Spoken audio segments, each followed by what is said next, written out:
Hi, Chris. This is Connie Han. Hi, how are you? I'm doing great. How are you doing? I'm doing well. Thank you so much for taking the time to chat with me today. Yeah, my pleasure. So I'm so intrigued with your new album, Secrets of Inanna. Am I saying that right? Inanna? Yes. Okay, good. I really loved it. It's like quite a journey. And I wanted to ask, when you first came up with the idea for the album, did you always have an interest in mythology in that way? Well, it actually started with a conversation between myself and Bill Wysowski, who has been a longtime collaborator of mine in my music. He's produced my last 4 albums, and he's in fact a literature buff, and mythology was among the topics that he was interested in.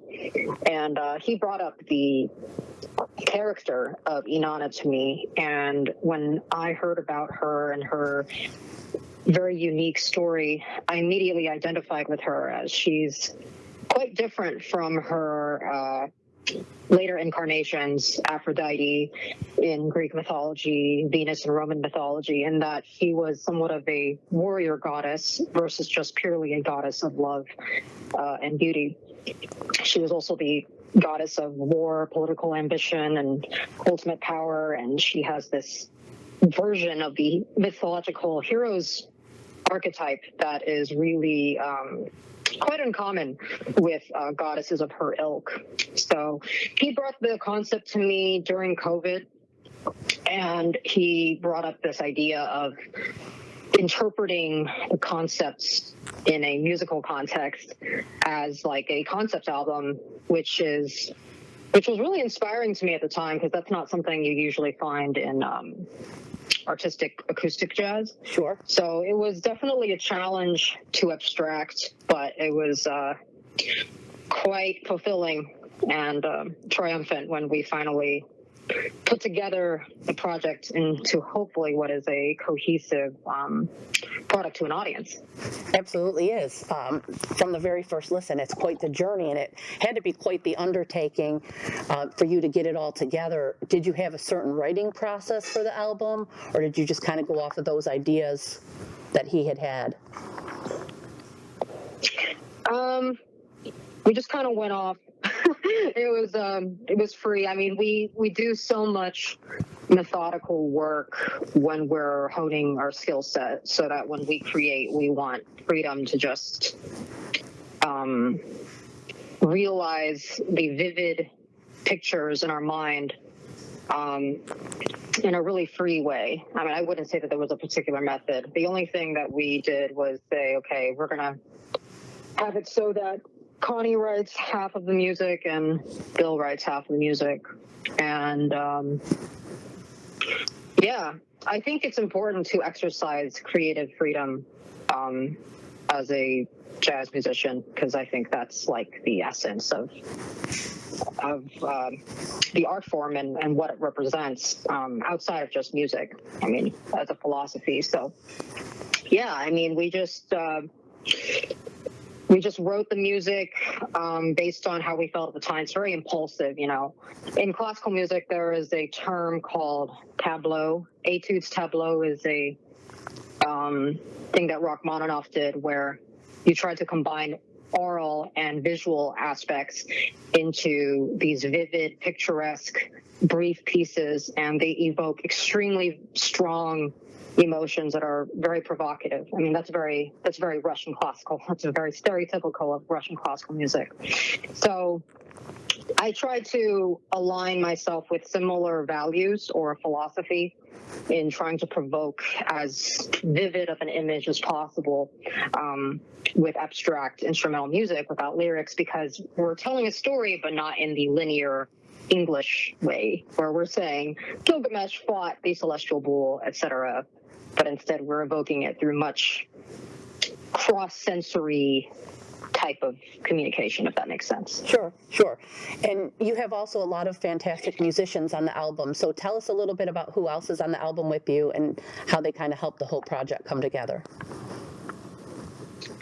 Yeah, so Bill put together the personnel and really advocated for Rich Perry and John Patitucci.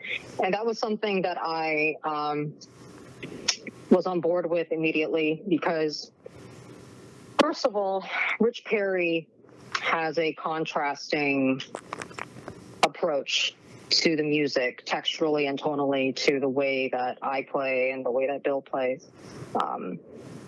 I'm very percussive, and Bill being a drummer, that's kind of given. Sure. And Rich has this poetic, like, non-linear way of playing saxophone.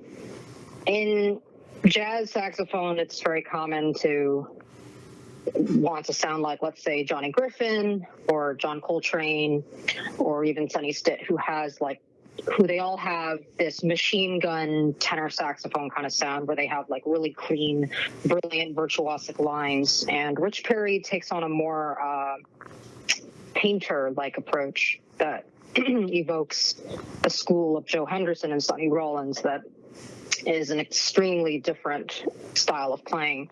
It's far more lyrical, and instead of linear, it's wider. There's like a spatial dimension to it, and he really allows that aspect of his playing to shine on Vesica Pisces, which is the duet that I wrote for myself and him, a ballad, and I really, really enjoy his playing on that track. So he brought another color to the ensemble, and John Patitucci, well, he's one of the few bass players, particularly in jazz, that has the virtuosity and the instrumental command and sound to be able to pull off some of these pretty technically difficult lines that we wrote on bass. There's a common stereotype for jazz pianist composers to write impossible to play bass lines that are very easy to reach on the piano, but for a bass player, it's a real pain in the ass. But he pulled it off beautifully, and he was able to interpret it musically as well, which is another triumph. And he came from that tradition, playing with Chick Corea, that modern 60s type of piano lineage that has heavily influenced my playing. So it's always nice to perform with other musicians that come from that same ilk. Sure. Now, when someone listens to this record, what do you hope they take away from the experience, on an individual level? Well, this goes back to my explanation of how the fact that this is not linear storytelling, in that I'm literally telling a story in English. Right. And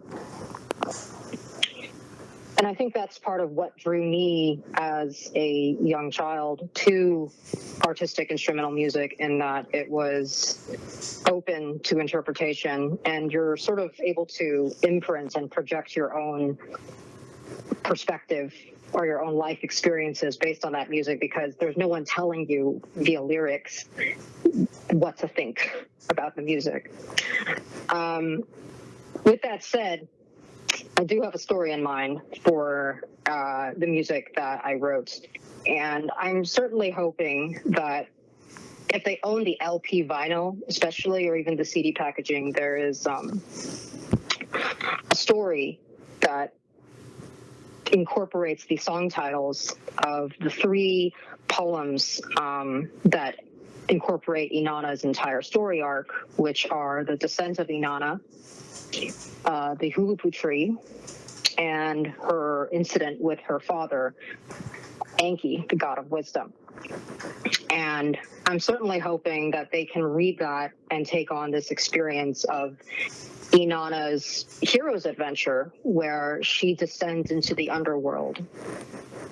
Because this was a very difficult, or challenging, rather, concept to take on, in that mythology is, to me, a blueprint or a metaphor or even poetry for the human condition.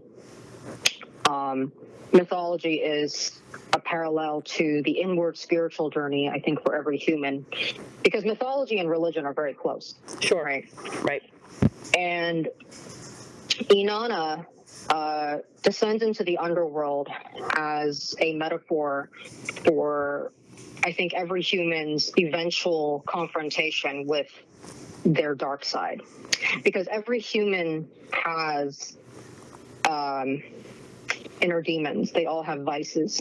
And Inanna was definitely one of those flawed deities, separate from the goddess of love and beauty, which is usually synonymous with perfection. But because she was also ambitious, she was also spiteful and vengeful. And she knew this about herself.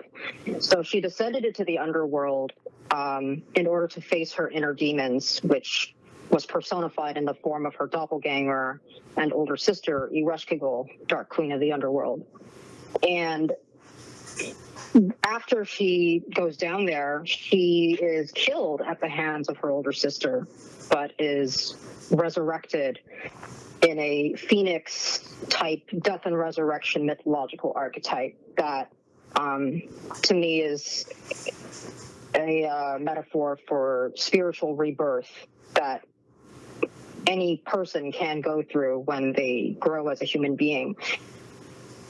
And I find that this is especially relevant to an artist who I think needs to experience some suffering in order to create great pieces of art, which is something that I've experienced over and over again in my life, like this constant sort of metamorphosis process, overcoming physical, mental, spiritual pain in order to get to the next level as a musician and an artist.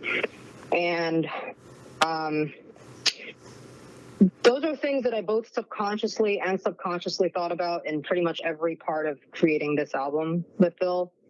From the piano sound, mixing and mastering, we tried to make sure that it was as dark as possible. There's a certain therapy and pain in art. I guess that sounds very existentialist, but Gilgamesh and the Celestial Bull, for example, Ereshkigal and the Underworld, those are very conflicted atonal pieces that contrast with like the joyful Windrose Goddess, which Bill wrote. So there's a certain emotional journey, I guess this is my long-winded way of saying, that I want the listener to take on, because the fact that this album took on mythology, it definitely wasn't a lighthearted thing, because I've seen a lot of reviews where they're like, oh man, this is like really grandiose. Does it really make sense? Like, what exactly warrants this grandiose ambition for taking on mythology? And I think it's because mythology is like this essential part of people's lives that people don't even know about. And the reason I say that is that people consume popular media like movies and TV shows and even books ad nauseum. And that is all based on mythology.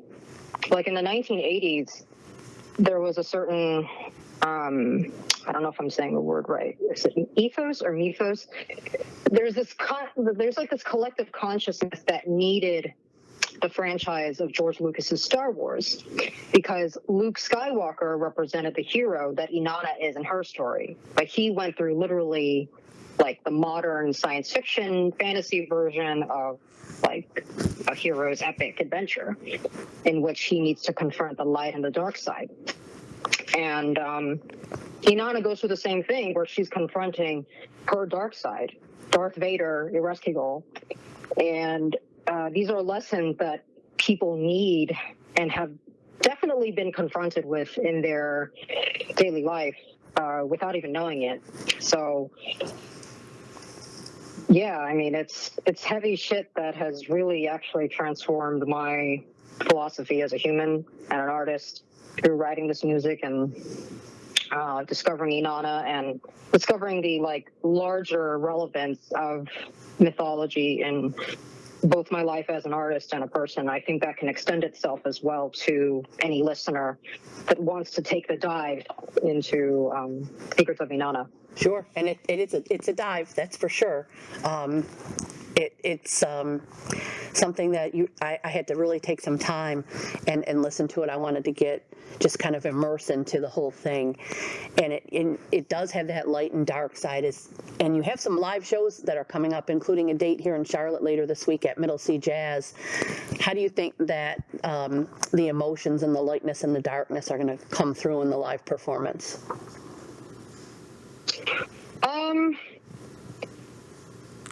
I will definitely say that I don't like to think of it in those terms. Okay. Like, when I go out and perform, I want to perform what I'm feeling at the moment. And usually those emotions will come through in the moment, right? Because jazz is about this spontaneous improvisation. And since we're performing music from the album, those will undoubtedly come through in that fact. But I think it's important to be as wide range, nuanced, and dynamic of a performer as possible, because it's very easy to just play balls to the wall, especially when you're playing hard-hitting jazz. But as a general tenet, I always try to imbue a certain balance and a wide range of color and emotion into every full set, so that the listener can be taken on a journey that is similar to that of a narrative or a story, where you experience a wide range of things, where you set the premise, there's conflict, there's a climax, and then there's resolution. So to me, music is the same. It's all the same. I do want to thank you so much. If you couldn't tell, jazz is really not my forte, but I wanted to explore something new and different and take the time to listen and really kind of get involved in what's going on beyond like the jazz of my grandfather's, day. That would have been my first exposure. So I want to thank you for taking the time to talk with us and tell us all about the new album and what it means to you, and also for giving me some great education on jazz and also mythology and kind of what it's all about. You're welcome. Thank you for the interview.